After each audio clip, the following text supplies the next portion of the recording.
최근에 그 시리즈 설교를 지금 제가 하고 있는데, 그러니까 영어로 말하면 Missional Reading of Scripture라.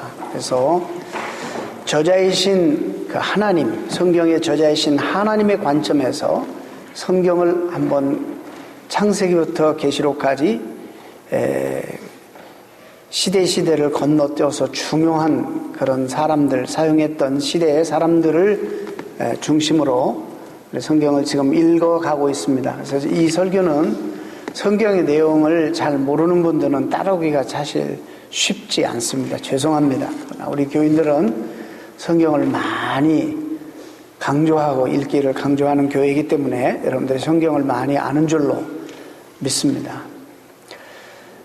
여러분들, 그래서 우리가 그동안에 성경을 그냥 내 삶에 또 무슨 보탬이 될까, 내가 성경을 내 마음대로 아전인수격으로 그렇게 성경을 해석하는 그런 성경 해석, 전통적인 해석을 조금 벗어나서 성경을 기록한 하나님의 입장에서 왜 성경을 기록하셨는지 제가 지금 설교하고 있습니다. 여러분들이 이제 몇 번에 더 남았는데 걸쳐서 이 설교를 들으시고 잘 기억하시면 성경을 보시는 눈이 다시 새롭게 열릴 것입니다.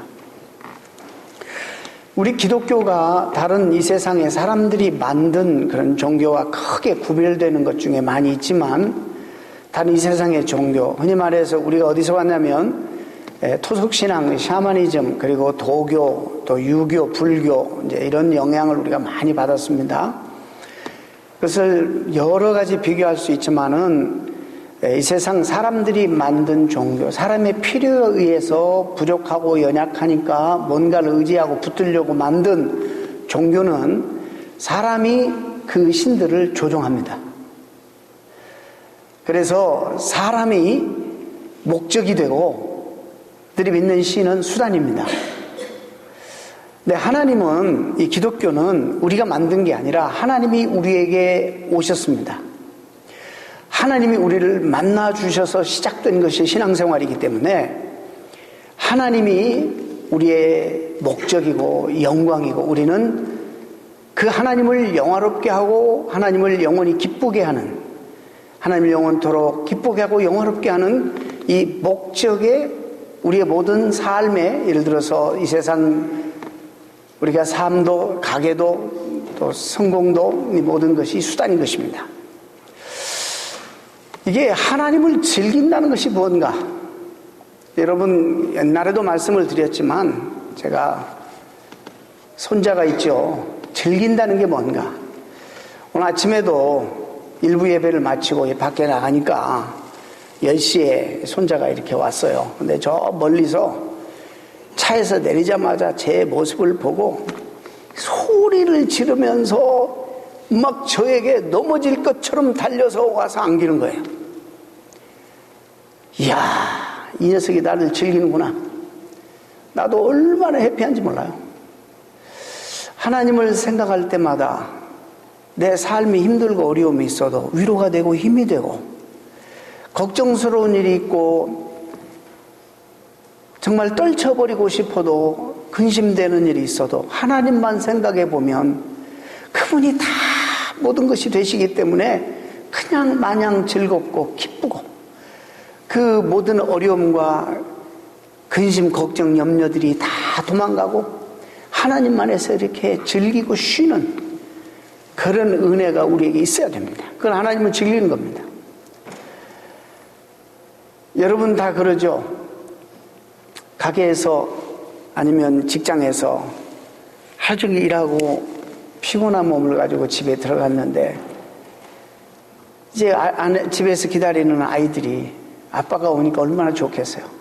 다 커버리면 그런 재미도 없지만, 조그마한 아이들은 그 아빠를 보고 층계에서 2층에서 뛰어내려오면서 아직도 몇 계단이 있는데 몸을 날려서 아빠한테 안기잖아요. 그게 아빠를 즐기는 겁니다. 그런 상황 속에서 아빠가 살짝 비껴가지고 넘어지게 할 그런 아빠가 어디 있겠어요? 여러분, 우리가 신앙생활하면서 하나님을 이렇게 즐겨야 돼요.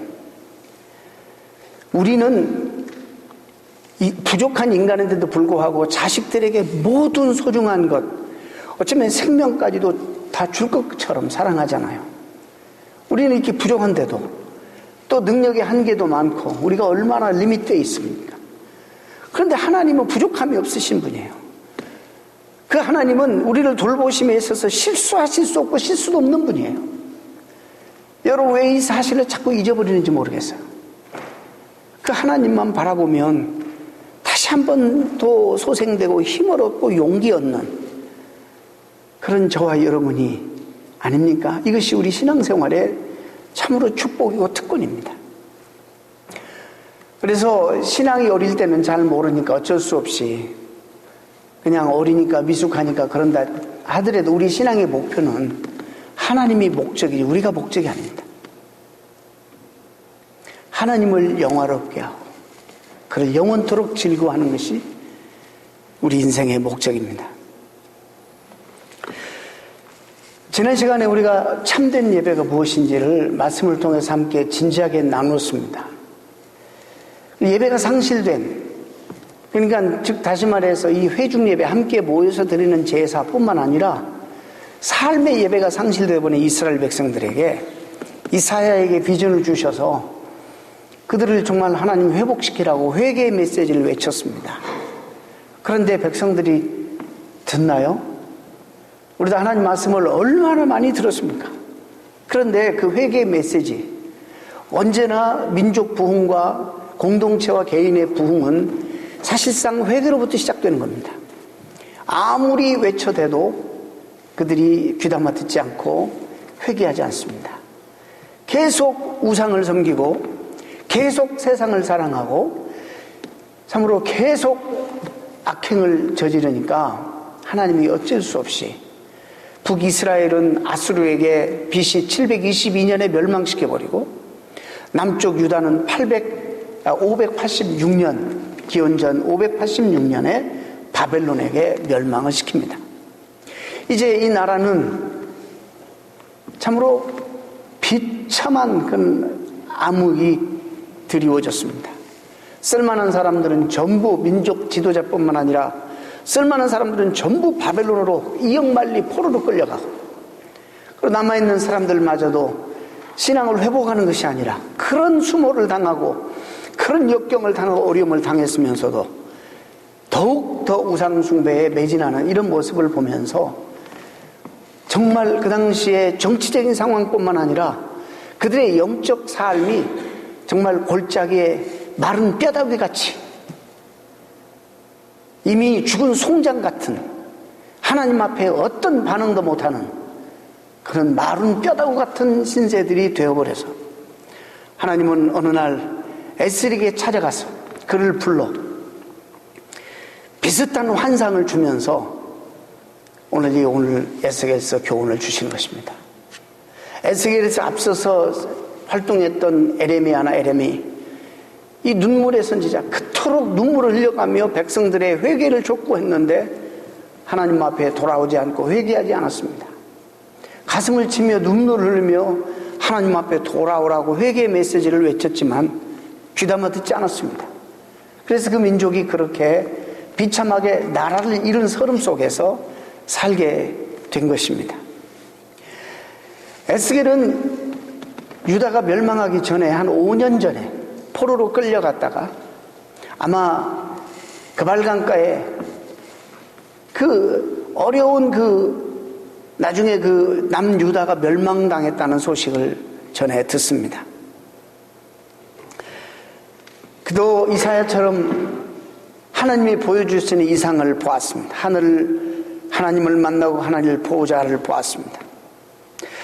말씀드린 것처럼 에스겔이 하나님께 부름받아 쓰임받은 그 시기는 이스라엘 역사의 어둡고 슬픈 포로 시대였습니다. 그래서 당시 노래를 시편 기자들이 불렀는데 137편에 우리가 바벨론의 여러 강변 거기서 앉아서 시온을 기억하며 울었도다. 바벨론 땅에 가서 여러 강가에서 포로로 끌려와 노예 생활하면서 그제야 그들이 고토를 그리면서 그들이 울었다. 이런 표현을 하고 있습니다. 여러분, 우리도 일제강점기 35년을 경험했죠. 위대한 민족의 지도자, 정말 나라를 사랑했고, 그래서 정말 독립선언서를 기초했던 이들 가운데서도 3.1 운동마저 실패하고 독립의 꿈이 무참히 짓밟히고 아무런 소망이 없어 보이자 반만년 지켜온 민족적 자긍심이 뿌리채 흔들려 변절한 민족주의자들이 적지 않게 있었습니다. 그 짧은 기간에도 견디지 못해서 그랬는데 이 바벨론으로 포로로 끌려간 기간은 70년이 훨씬 넘는 이런 기간 동안 이국 멀리 타국에서 종살이 하면서 얼마나 많이 그들이 울고 고통을 받았겠습니까? 그들이 누굽니까? 하나님의 언약 백성들 아닙니까? 아브라함에게서부터 시작된 비전이 다 이제는 끝장난 것처럼 보였습니다. 출애굽 사건과 고생은 했지만 하나님의 정말 역사가 얼마나 구체적이었습니까? 광야에서 가나안 정복의 이 모든 사건들이 그들을 들어서 알고 있었을 것입니다. 얼마나 하나님이 역사하셨는지. 그래서 다윗 왕국의 영광이 얼마나 왕성하게 그 영광이 정말 지상에 떨쳤는지 그들은 다 들어서 알고 있습니다.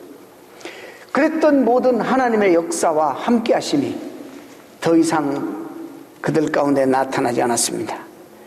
하나님의 언약이 다 무너지는 것 같이 보였습니다. 특별히 예루살렘 성벽도 다 무너지고 다윗 궁도 다 무너지고 그들이 하나님 모시듯이 모셨던 제사의 장소 솔로몬 성전도 다 불태워지고 파괴되고 무너져 버렸습니다. 또 보니까 정치적으로 고국으로 다시 귀환할 소망이 보이진 않습니다. 시간이 갈수록 바벨론에 잡혀온 이들은 정말 말로 다 할 수 없는 고난과 정말 역경 속에서 지낼 수밖에 없었습니다. 그들뿐만 아닙니다. 고향에 남겨진 이들까지도 여전히 우상 숭배에 빠져 있었습니다. 정말 해골의 골짜기의 뼈들처럼 그들이 영적으로, 정신적으로, 육체적으로 바짝바짝 말라갔습니다. 세계 최강의 바벨론을 물리치고 민족이 해방된다는 것, 회복된다는 것은 불가능한 일이었습니다. 이런 상황 속에서 이제는 끝이다. 소망이 없다. 어쩌다 우리가 이렇게 되었는가. 우리에게 역사하시는, 우리를 부르시고 선민으로 삼으신 하나님은 도대체 뭐 하시는가. 자기들의 잘못은 별로 생각 안 하고 늘 그러지 않습니까? 그럴 때 하나님께서 에스겔을 들어서 그 상황을 이상으로 보여주는 것입니다. 환상으로 보여주는 것입니다. 너희 백성들의 모습이 지금 에스겔 골짜기에 마른 뼈다귀들과 같다. 이 모습을 보여주는 것입니다. 일어나서 그 뼈다귀 같은 그 너희 백성들에게 나의 말을 내 대신해서 대언하라. 내가 그들을 다시 일으키리라. 그것이 역사의 끝이 아니라고 하나님은 말씀하시는 것입니다. 아브라함의 언약과 비전은 결코 끝난 것이 아니라 새롭게 시작할 것이라고 말합니다. 수로공사에 끌려온 에스겔을 부르셔서 살아 역사하시는 하나님을 보게 하십니다. 그리고 하나님은 이렇게 말씀하십니다. 내가 너희들을 열방의 빛으로, 정말 열방의 디스플레이 피플로 전시 백성으로 너희를 세웠는데, 거룩한 백성으로 세워서 그 빛을 보고 어두운 열방이 하나님을 알도록 너희들을 세웠는데, 여러 나라들 가운데 너희들 때문에 더럽혀진 이름, 너희가 그들 가운데서 더럽힌 나의 큰 이름을 내가 다시 거룩하게 하리라. 이렇게 말씀하시면서 하나님이 다시 하나님 백성을 세워서 일으키십니다. 여러분, 우리 역사는 끝나는 것 같습니다. 사람은 강건하면 70이요, 아니 사람은 70이요 강건하면 80입니다. 우리는 잠시 왔다 가고 역사 가운데 수없이 많은 문명과 그리고 문화 그리고 나라들이 바로 하고 일어섰다가 역사 뒤안길로 사라져버린 문명이 얼마나 많은지 모릅니다. 인간의 역사는 제한되어 있습니다. 그러나 하나님의 그 역사는 영원토록 지속될 것이고, 하나님의 뜻은 하나님의 백성들을 통해서 오늘도 계속된다는 사실을 우리는 알아야 합니다. 에스겔은 하나님의 영에 이끌려서 골짜기로 부름을 받아갑니다. 지금 이제 환상을 보여주시는데 골짜기 가운데로 이제 가보니까 골짜기 두루 돌아볼 수 있도록 하십니다. 골짜기에는 마른 뼈들이 쫙 이 뼈들이 널브러져 있습니다. 아름다운 꽃이 있어야 되고 아름다운 숲과 귀여운 사슴들을 비롯한 여러 동물과 식물들이 정말 생명의 풍요로움을 나타내야 할 그런 골짜기에 죽음의 골짜기로 변해 있었습니다. 해골과 온갖 뼈다귀들밖에 없었습니다. 여호와 하나님이 에스겔에게 묻습니다. 에스겔아, 이 뼈들이 살아날 것 같으냐? 에스겔이 뭐라고 대답합니까? 주 여호와여, 당신께서 아십니다. 그 이후에 하나님과의 대화가 좀 계속됩니다. 여호와 하나님께서는 마른 뼈들을 향해서 당신의 말을 대언하라고 에스겔에게 명령하십니다. 또 내게 이르시되 너는 이 모든 뼈에게 대언하여 이르기를 너희 마른 뼈들아 여호와의 말씀을 들을지어다. 주 여호와께서 이 뼈들에게 말씀하시기를 내가 생기로 너희에게 들어가게 하리니 너희가 다시 살리라. 너희 위에 힘줄을 두고 살을 입히고 가죽으로 덮고 너희 속에 생기를 두리니 너희가 살리라. 또 나를 여호와인 줄 알리라 하셨다. 하라. 이 에스겔이 말씀을 받고 순종합니다. 그래서 그 말씀을 전하자 뼈들이 움직이면서 서로 붙는 소리가 여기저기서 막 요란하게 일어납니다. 그리고 붙어진 뼈 속에 힘줄이 생기게 되고 살이 붙고 가죽이 씌어지게 됩니다. 이게 지금 환상입니다. 실제로 일어난 사건이 아니라 환상이에요. 그리고 이 뼈들은 이제 완전히 사람 모양을 갖추고 나타나게 됩니다. 그러나 아직 살아있지는 않은, 숨을 쉬지 않는 사람의 모습을 띠게 되었습니다. 여기서 여호와 하나님은 에스겔에게 두 번째 명령을 하라고 합니다. 또 내게 이르시되 인자야 너는 생기를 향하여 대언하라. 생기에게 대언하여 이르기를 주 여호와의 말씀 생기야 사방에서부터 와서 이 사망을 당한 자에게 불어서 살게 하라. 이렇게 말씀을 대언하게 하십니다. 에스겔이 또 그 말씀을 따라 순종하자 생기가 불어와서 시체와 같았던 것들이 다 스스로 움직일 수 있는 생명체가 되는 이런 환상을 에스겔에게 보여주셨습니다. 이 환상을 보여주신 하나님의 의도가 뭐고 이 환상을 통해서 우리 전하려고 하는 메시지가 도대체 무엇인가? 오늘 분명히 본문의 11절에서 14절에 그걸 설명합니다. 마른 뼈들은 이스라엘 백성들이라는 것입니다. 마른 뼈들은 바로 정말 살아있는 것 같지만 이미 다 죽어버린 하나님에게 아무런 반응하지 않고 이방신을 섬기고 세상만을 좋아하고 하나님에 대해서 아무런 감흥이 없는 그런 이스라엘 백성들, 이건 죽은 백성들이라는 것입니다. 그들은 지금 나라를 잃어버리고 정치적으로도 바벨론 포로로 잡혀왔습니다. 고국에 남아있는 백성들도 다를 바 하나도 없습니다. 마른 뼈다귀와 같은 그런 신세였습니다. 삶도 곤고하고 정말 그들의 영혼이 하나님에 대해서 아무런 감흥이 없습니다. 하나님의 과거의 은혜를 얘기해도 감흥도 없고 영적인 화석들이 다 되어버려서 다 죽었습니다. 그런 상황 속에서 하나님께서 비슷한 그런 모습을 환상을 통해서 보여주고 에스겔에게 일어나서 그 뼈들 이스라엘 백성들 향해서 나를 대신하여 대언하라 말씀을 외쳐라. 왜 그렇게 하시느냐? 왜 그렇게 해야만 하느냐? 내가 내 신을 너희 속에 두어서 너희로 살게 하고 내가 또 너희를 너희 고토로 다시 돌아가게 하리니 나 여호와가 이 일을 말하고 이 일을 이룬 줄을 너희가 알리라. 하나님을 다시 알리고 하나님을 다시 그 하나님의 생명의 원천인 것을 다시 알리는 이방신들이 우상들이 생명의 원천이고 이방신들이 그들에게 모든 필요를 제공하는 풍요로운 신이 아니라 하나님만이 그들의 생명에 주시고 그들의 모든 생사화복을 주관하시는 하나님인 것을 알리시기 위해서입니다. 여러분, 지난 시간에도 잠시 말씀드렸지만은 만약 에스겔서가 이스라엘 민족 정치적 해방만을 언급하는 문서라면 우리에게 아무런 의미가 없습니다. 오늘날 살고 있는 우리에게 그 이스라엘 민족의 역사가 무슨 소용이 되고 무슨 의미가 있겠습니까?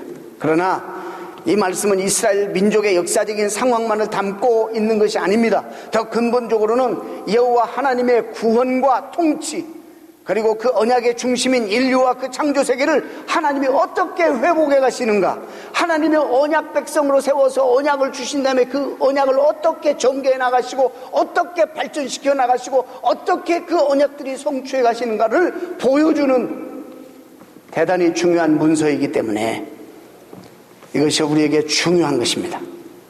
이스라엘 사람들의 정치, 문화, 예술은 우리에게 별로 중요한 것이 아니지만 그것을 통해서 역사하신 하나님의 구원의 행위, 그리고 하나님 피조물을 회복에 대한 메시지가 결정적으로 중요하기 때문에 오늘 우리가 이렇게 구약을 살피는 것입니다. 오늘 말씀드린 것처럼 이 환상을 통해서 생명의 근원이 누구시다? 여호와 하나님이시다는 것을 강조하는 것이죠. 다 우리는 과거에 죄로 말미암아 죽을 수밖에 없었더니 아니야. 이미 죽었던, 에베소의 사도 바울의 표현대로 말하면 이미 우리는 죽어서 하나님에 대해서 아무런 감흥도 아무런 반응도 할 수 없었던, 우리는 그래서 우리 스스로가 선한 일도 하나님 기뻐하시는 일을 할 수가 없었던 그런 자들이었어요. 근데 하나님 우리를 살려주심을 예수 그리스도 영으로 성령이 우리에게 임함으로 우리가 살아난 것입니다. 마찬가지로 똑같은 역사가 그때도 바로 그런 역사를 말씀하고 있는 거예요. 마른 뼈와 똑같은 신세로 전락한 이스라엘 사람들에게 야훼 하나님께서는 당신의 생기를 불어넣어 주시면 죽은 시체 같은 이스라엘 백성들이 살아나고, 뿐만 아니라 바벨론 포로 생활에서 해방되어 고국인 고토로 돌아갈 수 있을 뿐만 아니라 그들의 삶이 하나님의 언약 백성답게 풍요롭게 회복된다는 그런 놀라운 약속의 말씀입니다. 이것을 지금 우리 에스겔 이 환상을 통해서 우리에게 보여줍니다. 에스겔이 대단히 중요한 두 환상을 봤는데 첫 번째 환상이 이것입니다. 이 사실을 조금 더 우리가 성경 전체적으로 연관해서 이해하려면 창세기 2장 7절 말씀과 연관이 됩니다. 창세기 2장 7절은 여호와 하나님이 흙으로 사람을 지으시고 생기를 그 코에 불어넣으시니 사람이 생명이 된지라. 하나님의 창조 사건과 연관되는 거예요. 흙으로 빚었는데 사람의 모양으로 만들었는데 움직이질 않아요. 근데 하나님이 그 코에다가 하나님의 생기를, 하나님의 입김, breath, 입김을 불어넣으니까 생명이 된지라. 이게 대단히 중요합니다. 하나님이 생명의 원천이고 근원이라는 사실. 여러분, 사람이 떡으로만 살 수 없다고 성경이 분명히 해요. 사람이 떡으로만 살 수 없고 하나님의 입으로 나오는 모든 말씀, 입으로 나오는 breath, 하나님의 기운, 하나님의 생기, 하나님의 말씀으로 이것이 우리의 그래서 영혼의 양식이고 우리를 살리는 생명력이 있는 말씀입니다. 또 디모데후서 3장 12절에 16절에 모든 성경은 하나님의 감동으로, 성령의 감동으로, 바로 여기서 생기라는 단어 루하크라는 히브리 말은 동일한 말이에요. 오늘 에스겔에 나오는 바로 생기를에게 명하라, 생기가 사방에서 와서 사람을 살린지라, 루하크예요. 이게 신약에 와서 헬라어로는 푸뉴마, 성령이란 단어. 이게 다 같은 단어죠. 성경을 왜 우리가 읽어야 되는지, 성경을 왜 우리가 가까이 해야 되는지. 여러분, 성경을 멀리하고 신앙생활이 도저히 이건 가능하지 않은 거예요. 불가능한 겁니다.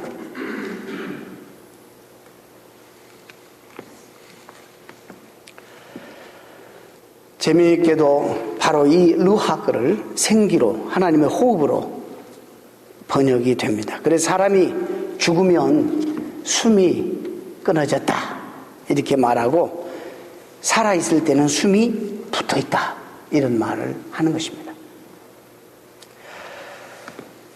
이렇게 인간의 생명과 그 생명을 가능하게 하는 그 근원이 보이지 않는 하나님의 생기 루하크, 야훼 하나님의 영이라는 사실을 성경은 기록하고 있습니다.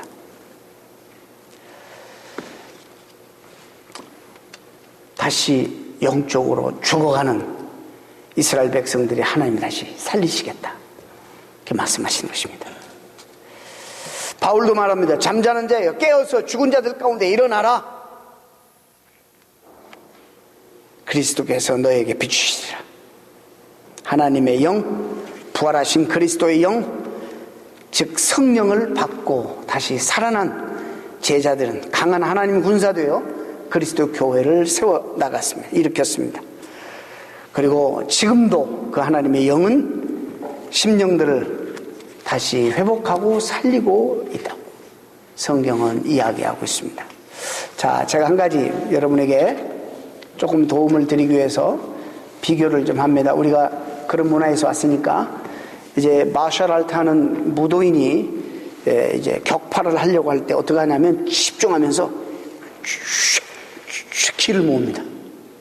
또 차력하는 차력사가 자신들의 실력을 실행하기 전에 기를 모아드리는 장면을 우리는 많이 보았습니다.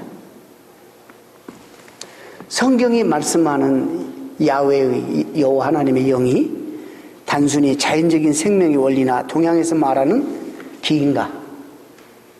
굉장히 오해하죠?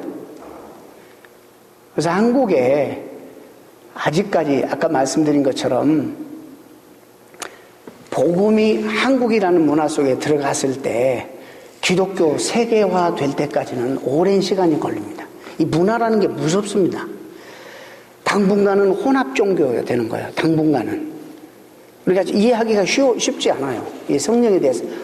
아무리 성령의 인격성을 내서 얘기해도 우리는 그런 다른 문화에서 왔어요. 기문화. 우주의 기를 모아서. 응? 집중해서. 이런 것으로 자꾸 성령의, 그런 성령의 능력과 기운과 바람, 그런 것도 역사가 있지만은 가장 중요한 것은 성령의 인격성. 그분은 뜻하시고, 계획하시고, 약속하시고, 말씀하신 것을 꼭 기억하시고 이루시는 분. 바로 그분이 하나님, 성령님이에요. 이런 부분들이 강조돼야 된다는 것이죠.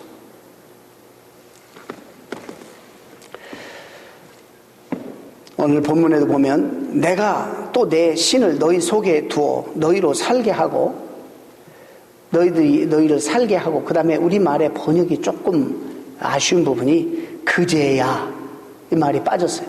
그제야 나 여호와가 이 일을 말하고 이 일을 이룬 줄을 너희가 알게 되리라. 성령이 아니고서는 하나님이 하신 일을 우리가 알 수 없다, 이런 얘기죠. 야훼 하나님은 어떤 분위기와 조건만 맞으면 저절로 작동되는 그런 원리나 우리가 수련해서 끌어모으면 모아지는 우주의 어떤 기운, 어떤 포스가 아닙니다. 스스로 판단에 따라서 이 세계와 역사를 이끌어 가시는 인격체라는 것이 더 강조돼야 된다는 것입니다. 당신은 자신의 선언과 약속을 꼭 이루시는 인격적인 하나님이라는 사실을 우리는 더 성령에 대해서 이해할 때 더 강조해야 될 필요가 있습니다. 자, 여러분, 예수님 당시에 십자가가 인류 구원의 길이라는 것을 당시 살아갔던 인간들이 인간 역사에서 누가 감히 예상이나 했을 것입니까? 세상은 십자가에 맥없이 붙잡혀서 달려 돌아가신 예수님이 메시아가 아니라 저주받은 사람이라고 생각했을 것입니다. 그러나 하나님은 자신이 선언한 것을 그대로 이루시는 하나님이십니다. 십자가에서 달려 돌아가신 예수를 하나님의 영이 다시 살리셨습니다. 약속하신 것을 하나님이 그대로 하신다는 것입니다. 인간들의 예상을 뒤엎고 자신의 의지로 생명의 역사를 이끌어 가시는 여호와 하나님은 이런 점에서 바로 우리의 참된 소망과 믿음이 대상이 되시는 것입니다. 자, 우리의 삶은 어떨까? 2500년 전, 지금부터 2500년 전에 살았던 에스겔 시대의 그 사람들과 우리하고 한번 비교해 볼 때 우리는 어떨까? 하나님 보시기에 우리는 어떨까? 아마 우리 가운데서도 적지 않게 이런 마른 뼈와 같은 하나님에 대해서 전혀 감흥이 없고 전혀 무관심하고 아무리 하나님의 은혜 이야기를 해도 자기하고는 관계가 없는 너무너무 그냥 먼 이야기, 먼 나라 이야기처럼 들리고 그냥 오로지 눈에 보이는 것들만 위해서 살아가는 우리의 모습, 먹고 사는 것이 전부인 것처럼 살아가는 것, 이런 모습들이 아마 그 당시 이스라엘 백성들의 모습과 흡사하지 않을까 이런 생각을 해봅니다. 여러분, 요즘 유럽 국가에서 시리아 난민들을 이제 국경을 봉쇄하고 안 받잖아요. 대부분이 이해할 만도 합니다. 다 이 모슬렘 교도들입니다. 모슬렘 교도들이 들어와서 테러하고 사람을 죽이고 특히 기독교인들을, 기독교 국가들인데 대부분이 기독교인들을 그렇게 학살하고 테러하고 그러지 않습니까? 자, 이러면 어떻게 생각하십니까? 그래서 안 받아야 되겠습니까? 우리 교단에서 너무 감사하게도 얼마나 적극적으로 참 이 부분에 대해서 정부에 탄원서를 올리고 미국이 받자. 미국이 받아야 된다.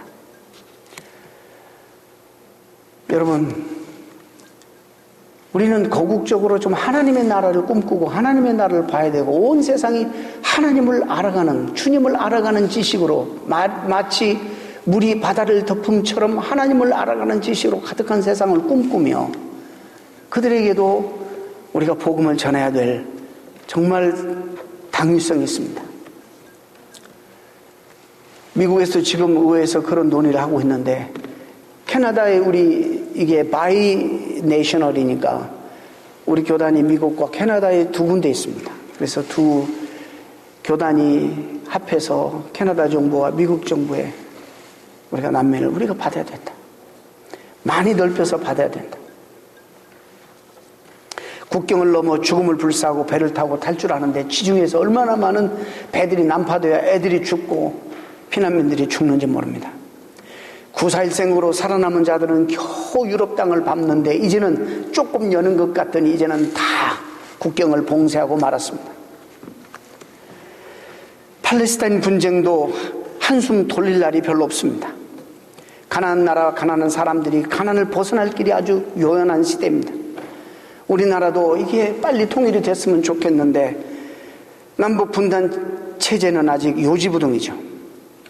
지구의 오존층이 완전히 파괴되고 지구가 지금 급속도로 온난화 또 사막화가 이루어지고 있습니다. 인간성이 말살되어서 속이고 속고 미워하고 싫어하고 질투하는 이런 갈등들이 바로 우리 주변에서 나와 더불어서 일어나는 이런 현실, 이런 것들이 우리를 괴롭히고 있습니다. 저는 그래서 예수의 이 뼈의 환상이 이 시대 우리가 봐야 될 환상이 아닌가 이런 생각도 해봅니다. 그러나 우리는 어떤 상황 속에서도 절망하지 않습니다. 왜냐하면 우리가 믿는 야훼 하나님은 한 번 약속하시고 선언하신 대로 그대로 이루시는 분이십니다. 우리를 통해 세계가 본받게 모든 민족이 복을 누리게 하시는 하나님의 그 언약이 꼭 이루어지고 말 것입니다. 하나님의 말씀이기 때문입니다. 하나님의 언약은 꼭 이루어집니다. 하나님의 생명이시기 때문에 생명을 창조하고 유지하시고 완성하시는 영이시기 때문입니다. 인간의 예상을 뛰어넘어 마른 뼈에게 숨을 허락하시는 그런 능력이십니다. 그렇다면 이런 상황 속에서 도대체 이 말씀이 2500년 전에 에스겔에게 주었던 말씀이 우리에게 무슨 의미가 있느냐? 도대체 무슨 의미가 있을까? 쉽게 말해서 에스겔의 사명을 우리가 받은 것입니다. 에스겔이 보았던 환상과 이상을, 그 비전을 우리가 봐야 되는 것입니다. 그리고 에스겔을 통해서 하나님 말씀을 대언하듯이 우리 입술을 열어서 하나님을 대신해서 마른 뼈다귀들이 하나님을 알지 못하고 정말 말라 비틀어 죽어있는 그 영혼들에게 하나님이 생명이시다 라고 대언해야 될 책임이 우리에게 있다는 것입니다. 바로 그것을 우리에게 알려주시기 위해서 이 말씀을 기록해 놓았습니다. 생명의 근원인 하나님을 알리라는 것입니다.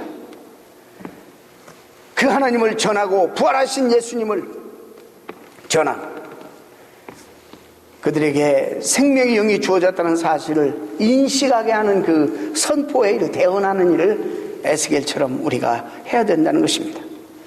절망이 골짜기에도 말씀이 선포되면 소망과 비전이 생긴다는 것입니다. 그 말씀을 우리가 증거하라고 주님 말씀하신 것입니다. 말씀을 맺습니다. 사랑하는 성도 여러분, 이 시대에 우리가 하나님이 우리를 부르셨습니다. 복의 통로로 부르셨습니다. 우리를 통해서 우리 주변이 살아나는 역사가 있어야 됩니다. 우리가 전하는 이 복음이 사람을 살리는 그런 생명력 있는 복음입니다.